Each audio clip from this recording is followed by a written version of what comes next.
Hi guys, I just wanted to have a quick chat today around depression. It's a bit of a controversial topic and I'm a little bit nervous by putting this out because my motive in doing this is to help, not to piss anybody off, but you may or may not agree with my some things I'm about to say. Firstly, let me make something very clear. I'm not a qualified clinical psychologist, nor am I somebody that has studied exclusively depression for years and years. I'm open to being educated, and I'm not saying that I know it all. But I would also be not being truthful if I didn't say that there's been some particular themes that I've recognised through my experience of working within psychology with some of my clients, with my own experiences, with some of my friends that I've helped, and there is a bit of a pattern there. Now, I know depression is a very, very complex thing, and it can be triggered by all manner of different things, such as, you might have had a really difficult childhood, which might lead into your adulthood as well. Maybe you've been attacked, maybe you've been raped, maybe you've had an awful experience with a relationship, and maybe you've been in an abusive relationship, maybe you've lost a long-term relationship, maybe you've lost a loved one, family member. There's all these different triggers, and if you're somebody that has gone through something like that, and you're really struggling with depression, then absolutely seek professionally trained interventional help that can overcome that.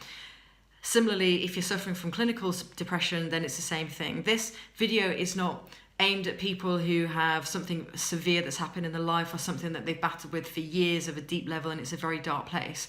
This is aimed at the people that sometimes bounce and yo-yo from depression and out of depression and into depression and out of depression and not really knowing why, and seemingly for no reason.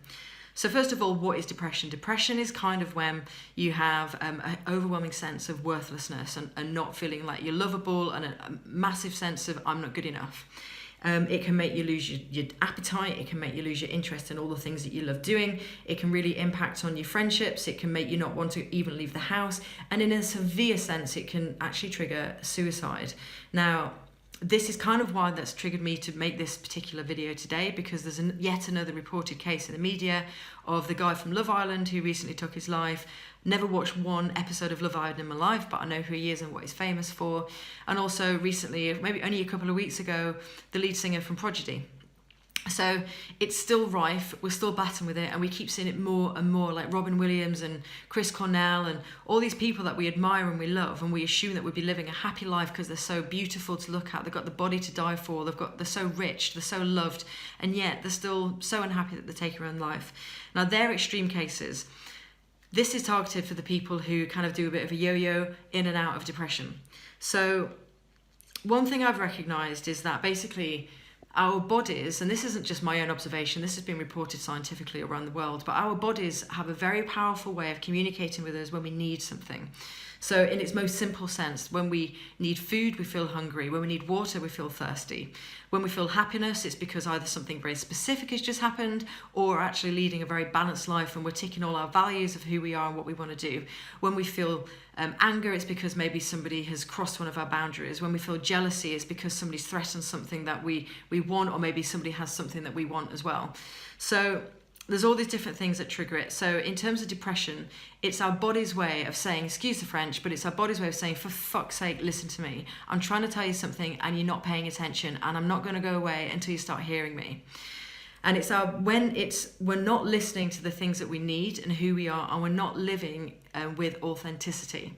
And that is the key thing, and that's really about who we are, what we stand for. And when I dig a little bit deeper and I look at my own previous experiences before my own self-development journey, I carry no shame in admitting that I used to bounce in and out of depression and not understand why, because I'd just become so conditioned to live this life of people saw me as this Angie who would be the sporty girl or the musician with the guitar or whatever, when actually there was so much other stuff underneath that was going on, but I wasn't expressing that. I just kept up this fake mask of who I actually was to the rest of the world, and I wasn't living authentically. People didn't really know who the hell I was, and in all honesty, I didn't even know who the hell I was at that time anyway. Now, I see this as well with my clients. Now, some of my clients come and they say they battle with depression on and off and they don't know why. And when we start stripping down the lifestyle that they lead, actually who they actually are versus the way that they lead the life are miles apart. And I see this hugely in people pleasing, when people burn themselves out because they give more than they're able to give. They're self-sacrificing all the time. They're not listening to what they actually need themselves. more than often, people aren't being honest as well. And that isn't to say that they're barefaced lying, but I often witness a barrel of unexpressed emotion, unexpressed anger, unexpressed feelings, times when they've felt ridiculed and they've laughed with the people having a laugh with them and actually they felt really hurt by it, times when they felt angry and they haven't expressed it, times when they've put on this big smiley front when actually underneath they feel really shit. So there's all these different things that contribute to depression and not living authentically, and then they start sensing this anxiety and they ignore the warning signs, and then your body just goes, right, you're ignoring me, shut down, and that's the trigger for depression. So what people then do is start panicking. They hate this feeling of depression, they hate this feeling of worthlessness, and then they try and do other things to try and numb it. So they drink too much at the weekends, maybe they revert to smoking too much, maybe they start taking drugs, maybe they go on a shopping spree, maybe they do all these things to try and get a hit of dopamine, maybe they spend way too long on Facebook and trying to do these things that try and make them feel better, but actually it's ignoring the real symptoms of what's really going on. So if this is something that you tend to do, again, I'm not saying this will help everybody, and let me please make something clear. I'm not saying if you're suffering from depression right now, just snap out of it and just come on, get a grip. I don't feel that way. I know it's a dark place, and I know it's a really horrible place and a very difficult thing to be. That would not be helpful for somebody to say that to you. Having said that, if you are bouncing in and out of depression, here are 3 things I'd like to give to potentially help to start facilitating, maybe just start making some progress on that.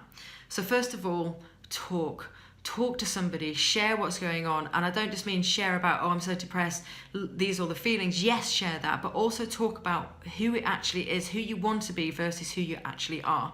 That's what I mean by talking and just sharing how you're actually feeling. Do not suffer in silence, okay? That's the beginning stages of it really starting to escalate and start getting distorted and getting worse. Step 2. Lean into the depression. Don't run away from it. Don't run away in this way that you feel that you need to mask it or you need to get over it. If your body is trying to tell you something, ask yourself, what is it you're trying to tell me right now? What is it you're trying to, what messages, what am I not doing that I need to do? What am I ignoring that I need to stop ignoring?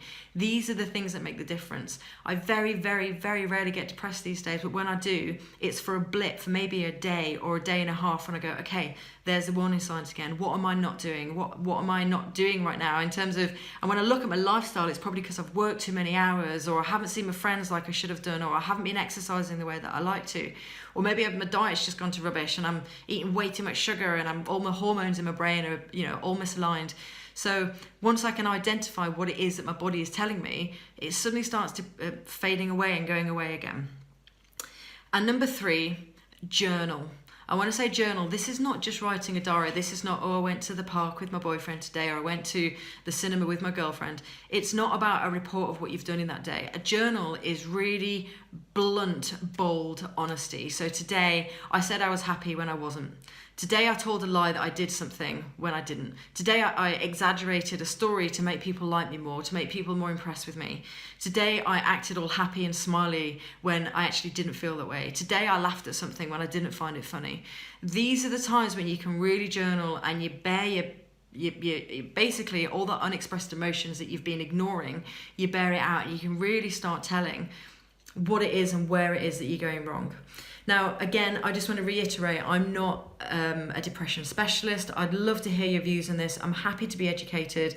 All I'm doing is reporting my own personal experiences from years ago, some people of my clients that I've helped with, and every single one of my clients that have come to me with this type of reported struggle, every single one has come back and said, I get it now, I get it. And the most interesting part of it is that at the time they said to me, had you asked me this question before we worked together, then I would have thought that I was living authentically. I thought that I was doing the things that make me happy. And now I understand that actually I was ignoring a huge amount of unexpressed emotion. I was ignoring a huge amount of what I actually wanted versus what I was actually doing.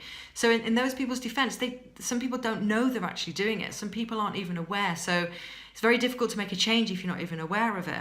But these are my experiences for people that have bounced in and out of it. I'm not claiming to be a specialist. I want this to help people if you're one of those people that do battle with it. I'd love to hear your comments and your own experiences underneath, and I'll speak to you soon. Cheers.